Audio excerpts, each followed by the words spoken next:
Sinyo.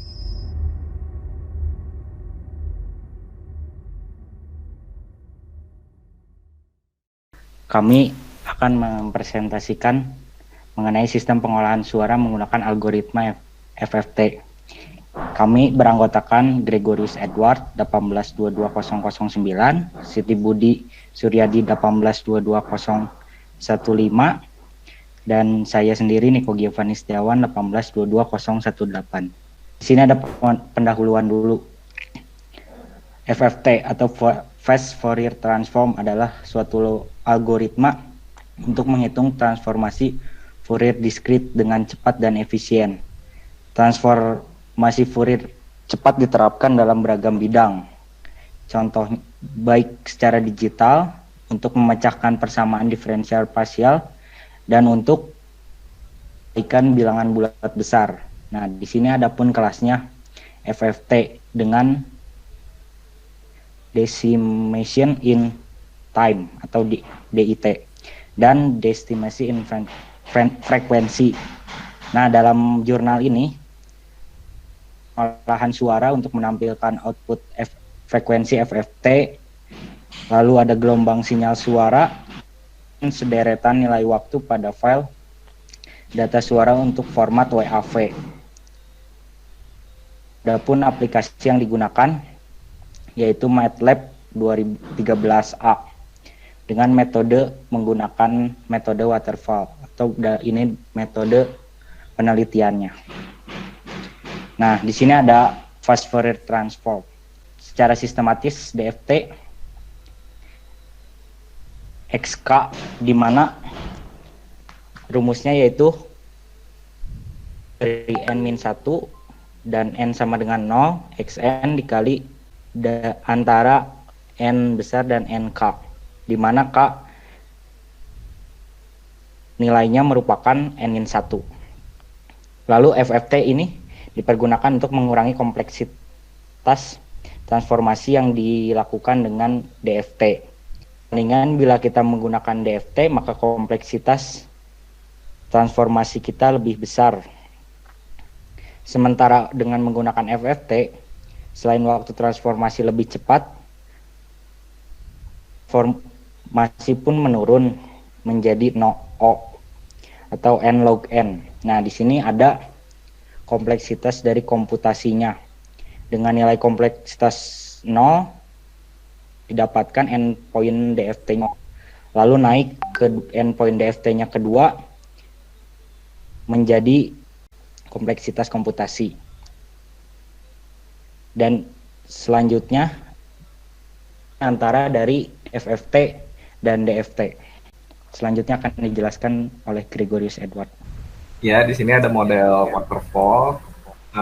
Model air terjun menyediakan pendekatan alur hidup perangkat lunak secara sekuensial atau terurut, dimulai dari ada analisis, desain, pengodean, dan pengujian, dan ada tahap pendukung atau support.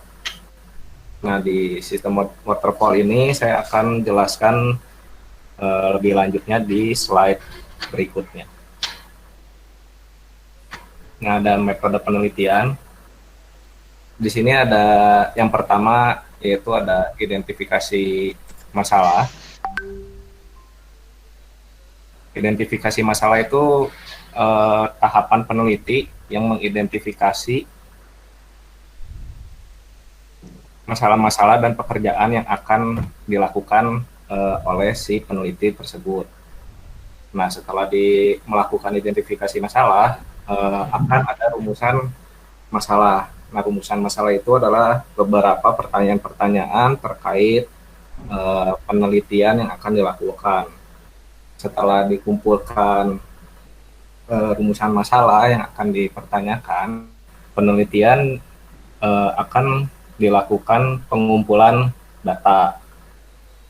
Nah, setelah pengumpulan data, itu akan dilakukan metode pengembangan dari sistem waterfall yang tadi. Nah, sistem waterfall ada 4, ada analisis, desain, pengadaan, dan pengujian. Nah, di analisis,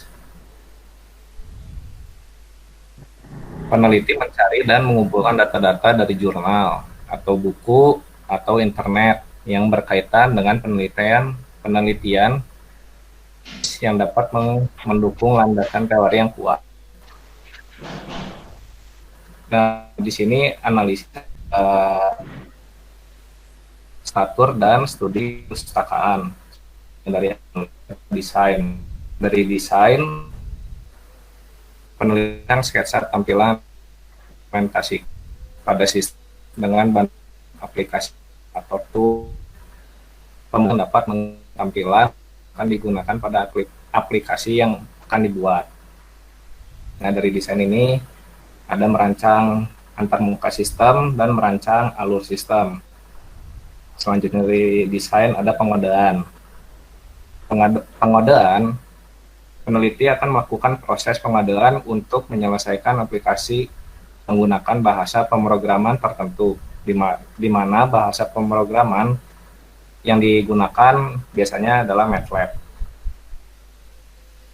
Kalau ada penulisan kode program dan akan diuji coba yang namanya testing. Yang terakhir dari metode waterfall ada pengujian. Setelah melakukan pengadaan, hasil pemrograman akan dites apakah dia berjalan sesuai dengan yang diharapkan atau tidak. Maka tidak akan dilakukan pengecekan dan melakukan proses pengadaan ulang. Lanjut. Nah, dari tadi yang dijelaskan ada desain, itu ada alur sistem. Nah, dari alur sistem ini kita dapat flowchart-nya, yaitu yang pertama adalah open file. Open file itu nanti akan membuka file dari hasil MATLAB, lalu akan diproses, dan akan ada hasilnya FFT, gelombang suara, dan sederetan nilai. Dari ketiga nilai tersebut akan diolah dan menghasilkan hasil dari pengolahan suara tersebut. Nah, di sini ada use case diagram. Use case diagram itu merupakan gambaran atau representasi dari interaksi yang terjadi antar sistem dan lingkungannya. Dan dijelaskan oleh Siti Budi.